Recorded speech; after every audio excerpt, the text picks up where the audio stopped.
దేవుడు ఆయన్ని సేవకు పిలిచారండి. ఆయనకి ప్రధానోపాధ్యాయుని ఉద్యోగం రావటానికి సిద్ధంగా ఉంది. ఏం చేయాలి? సేవకి వెళ్తేనేమో అక్కడ మనల్ని పోషించేవారు ఉంటారో ఉండరో తెలీదు. అక్కడ మనకు సహాయం చేసేవారు ఉంటారో ఉండరో తెలీదు. అక్కడ మనకు తెలిసిన వారు మెడ్రాస్లో ఎవరు లేరు. మన పక్షాన్ని నిలబడేవారు ఎవరునూ లేరు. ఇక్కడేమో మంచి ప్రధానోపాధ్యాయుని ఉద్యోగం ఇవ్వడానికి సిద్ధంగా ఉన్నారు. ఏం చేయాలి చెప్పండి? ఏం చేశారు దానియేలు గారు? ప్రధానోపాధ్యాయుని ఉద్యోగం పక్కన పెట్టి దేవుడు నన్ను పిలిచారు అని మెయిల్ ఎక్కారు. మెయిల్ ఎక్కడం అంటే ఉయ్యాలు ఎక్కడం కాదు, ట్రైన్ ఎక్కారు.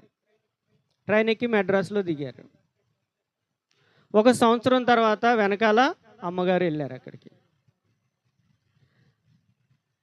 దేవుడు వారి జీవితాలను ఎన్నడైనా విడిచిపెట్టారా?